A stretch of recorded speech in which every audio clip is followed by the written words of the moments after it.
good day and welcome to a new video. Don't forget to like, share, subscribe! Hey and welcome to Weekly Tips. We're upon some sense in your tip jar. Welcome today. Today you're joined by me, Daniel, and we are going to be drawing a dancing girl in Greyscale. Now this is a 90-minute art challenge that I did, so let's dance on into this and draw this girl. So I found this image on pixabay.com. It's a free image. They have heaps of free images, vectors, videos that you can use for your projects and things like that. It's an awesome website. I am not funded or anything from them, but they are a cool website that I found. They have copyright free imagery. Anyway, I start drawing this image that I found of the dancing girl. Here in kind of a house scene, like in front of her house or something. Maybe she's dancing at the stairs, as far as I can see, quite happily playing. It's quite a cool image, and I thought, why not, give that a go, drawing that. I'm not usually too comfortable with drawing humans, or, people, children, anything, human anatomy related. But, I do it every now and again, and I'm getting better and better with it. And, it's there. I've always got to try and challenge myself. So I always, I don't, with every image I do, whether it's like a 90-minute art challenge or a painting, you don't want to doubt yourself. You just go for it, just go in there. Don't doubt, or, you have a project in mind, an image in mind, but you're like, oh, I can't create that, because I can't draw that. Just go for it, because, you may make a bunch of mistakes.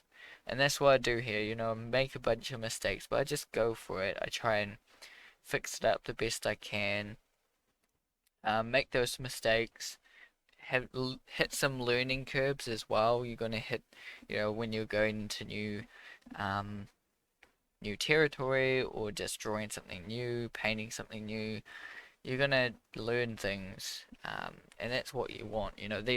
That is why I'm doing kind of these 90-minute art challenges. I want to keep them going, because they definitely do help me grow quite dramatically over the last probably year or so since I've been doing these 90-minute art challenges.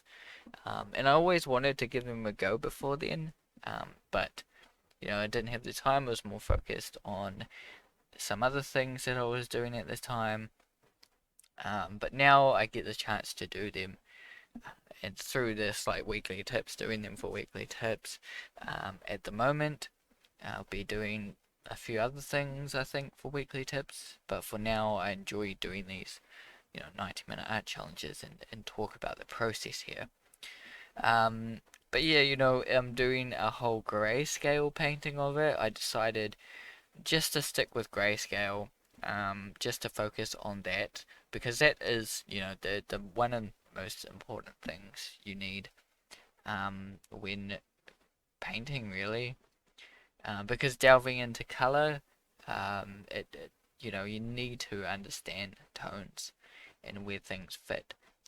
And I think, this painting here, or this grayscale painting I was doing, I think the main thing this has improved for me, or helped me with to see, is not to use tones to change color format. So having an image, like if you do a grayscale, having say a blue being a brighter tone compared to a green, kind of not doing it that way, trying to have the different things make sense in a tonal aspect, is more important than trying to differentiate the colors, if that makes sense to you. That's what I kind of took from this drawing, this painting I did. And it was challenging. This isn't a how-to drawing, obviously. If you don't know my channel, I don't really do like how to draw, draw this line and draw that line, and then you get a picture of a frog, or a picture of a dancing girl. It's more showing you guys how you could achieve, what I've achieved in a way. That's main, focus of these weekly tips, and give you a few tips along the way of what you can look into while you're painting your paintings. You could be doing a completely different project to me and painting along. That's completely fine. Um, but here, you see me focusing on the different tones. I kind of, I guess, break down each tone in a way. I first apply my darkest tones around the place, and then I go into um, slowly moving up the tones. So each tone, kind of like, with some paintings you might apply blue, and then you apply green, and then you apply red. It's like that, but with tones. And that's can be very helpful.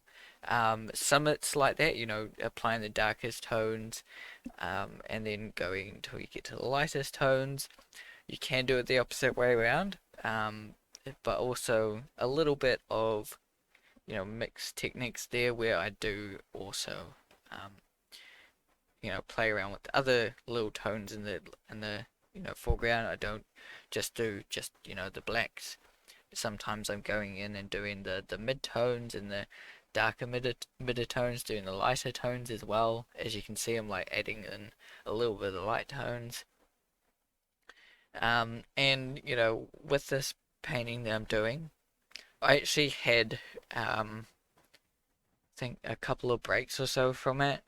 I didn't do it fully 90 minutes, 90 minutes start, and then 90 at the end of 90 minutes it's done. I did have to pause.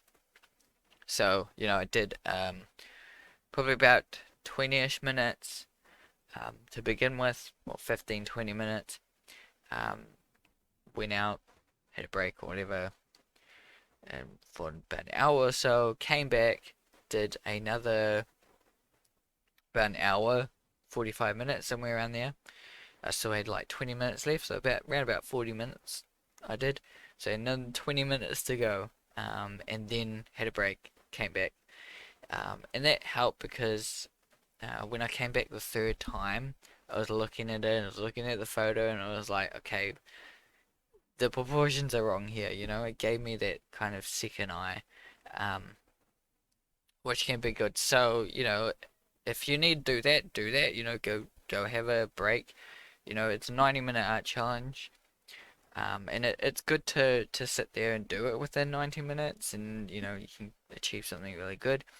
Um, but sometimes I notice just doing those little things, whether it's take break, come back, maybe do the first 45 minutes, and then take break, and then do the next 45 minutes.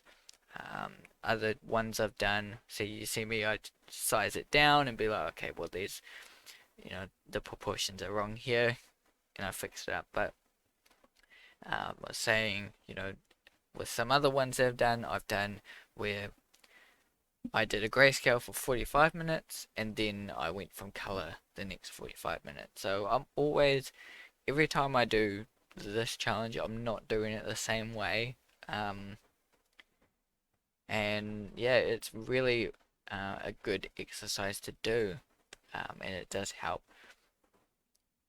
And with this image here, I did it within 90 minutes, but I could go again and do another 90 minutes, and I think I would fix up like a lot of the proportions, and mistakes that I did make.